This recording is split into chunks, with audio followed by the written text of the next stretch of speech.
Hello everyone. Welcome to AWS Training by UnoGeeks. In this video, we'll focus on the global infrastructure available in AWS. So what makes Amazon Web Services the leading cloud vendor in the market is the global footprint that it has. So and the global infrastructure that AWS has, it is not built in a day. AWS has been building this global infrastructure for close to 2 decades now, or probably more than that. And AWS Global Cloud, it is the most secure, extensive, and reliable cloud platform available in the market at the moment. And they've got 200 fully featured services from data centers globally. Okay, so it has got AWS has got a presence in 25 geographic regions. And within a specific region, you usually have multiple availability zones to keep your applications or to achieve the high availability for your applications. You normally have multiple availability zones within a region as well. In some cases, a region has as many as 3 to 4 availability zones. And AWS has plans to launch 15 more availability zones and 5 more regions in these countries as we speak. So there's one region coming up in India, especially in Hyderabad. So in India, we already have an AWS region or AWS data center in Mumbai already, and that region has again multiple availability zones. So if you look at this global infrastructure locations or the locations where AWS has a presence, you could see that it's well spread across the globe. You have it in each and every continent, and you have it in multiple countries in a specific continent as well. And it is this presence of or it is this global footprint that AWS has, yes, that makes it a leading cloud service provider in the market when compared to others. So others are still catching up, such as Oracle or Azure by Microsoft or a Google Cloud. AWS hasn't built this in a day. I repeat it one more time. It took probably 2 decades for AWS to be in this state that they are in at the moment. And what does this mean? What does this global footprint mean to the companies? If I am a customer and if I look at this footprint, how will it benefit me? Whether I want to launch an application workloads across the globe in a single click. So I want to spread the application workloads. I want to deploy an application and make it available across the globe in a single click. Or you want to build and deploy a specific applications in a regions which is closer to your end users, so that when they access your application, there won't be any latency or a lag when they access the application. So whatever might be the case, you might probably want to deploy the application all across the globe in several different regions, or you might want to launch the application in a region which is closer to the user or closer to the location that the user is sitting in. Whatever might be the use case, AWS has a cloud infrastructure that will support you, and you could get the cloud infrastructure where and when you need it. Okay, say for example, if you're running a business, say probably you're running it from Hyderabad, but most of your customers are based out of US or some other region. In such case, what you could do, you could launch your application not in the Hyderabad region. Yeah, we don't have region available yet in Hyderabad, or you probably don't do it in launch it in Mumbai. Instead, what you do is you launch it in one of the US location, probably in Ohio region or a North Virginia region, and then and what that ensures is that there will be a less lag when clients or when my customers start using my application. So that is how customers look at this global infrastructure. Okay, so any customer who wants to use AWS infrastructure, yeah, they can look at this footprint and they can be pretty convinced that yes, they're bound to get what they need in terms of servers or any infrastructure that they need. And what are the key benefits of AWS global infrastructure? You've got a very high level of security, and the infrastructure deployed in AWS is monitored 24/7, and it ensures that your data remains confidential, your data integrity is maintained, and this is quite important, the availability of the data. So the applications are available round the clock.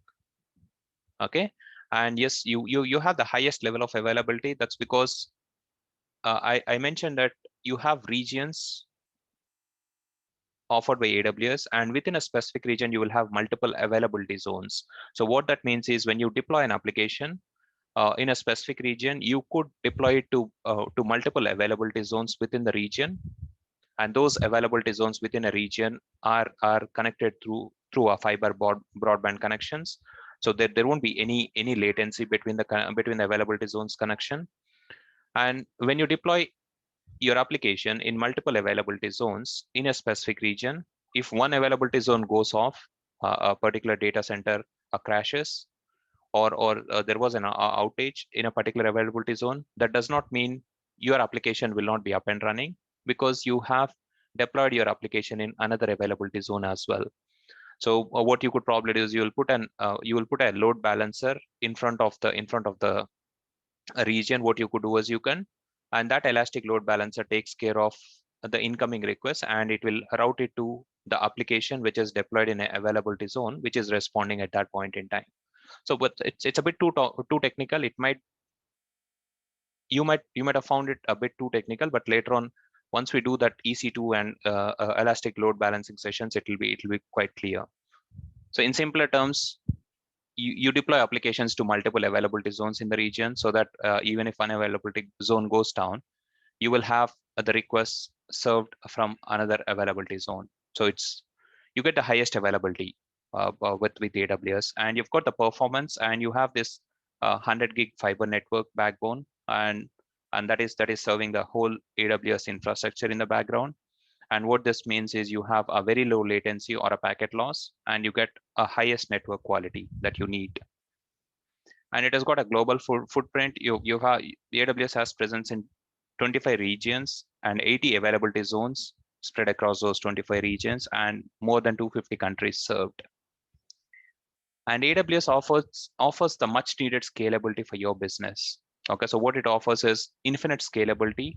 So if you want, you could launch hundreds or even thousands of servers, be it Unix or Linux or Windows servers. You could do it in a few minutes, which you could not even dream of if you are talking about on-premise cloud computing or on-premise infrastructure.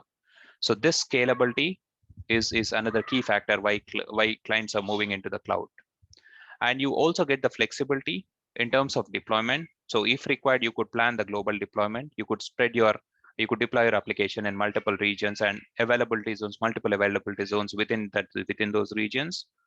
Or if you want, you could deploy the applications to a closest location to your users. So if most of your users are from US, you could probably deploy it in one of the US region, which is closest to most of your customers, so that when they access your application, they get a very less latency.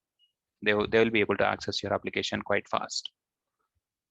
And this is how it looks like. So you have these regions.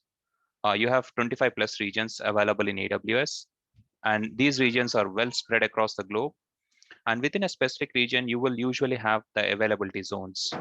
And these availability zones let you deploy application into multiple availability zones, so that in case one availability zone goes down, say for example, you see the application, it's deployed in two availability zones, and you have an elastic load balancer playing or routing the request that you receive for your application, and it will route either to this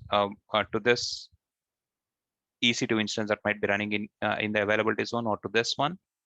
And if, say for example, there is an outage in one availability zone, ELB, elastic load balancing, will be able to quickly figure it out, and it will stop sending requests to that particular EC2 instance. Instead, it will send it to this particular EC2 instance that you have deployed in this availability zone. And you could also set up the auto scaling. You could scale in or scale out horizontally whenever you need. Say for example, you need multiple EC2 instances. At the moment you have two, but say for the next month, I would need 4 because I'm expecting a lot more traffic to come in. And you could easily set up those auto scaling rules to launch additional EC2 instances in those availability zones. And in AWS region, since you are accommodated in the region along with other clients, you could very well build yourself a virtual private cloud. Okay, so you could build an entire VPC for your client, and you could determine what traffic you can control what traffic you want to let into the region, And you could also control what traffic needs to go into a particular availability zone as well. Or you could also control how the traffic or what traffic needs to be allowed from one availability zone to another availability zone. Okay, and yeah, this is a little bit about AWS regions and the availability zone. And usually within a region, you will have at least 2 or 3 availability zones, so that AWS can offer the highest availability to the clients and the applications. Thank you very much for watching this video, guys. In case you are interested in AWS training offered by UnoGigs, please call us on this number or send a WhatsApp message. If you have any clarifications or if you need any clarifications, just drop an email on info@unogigs.com. Thank you.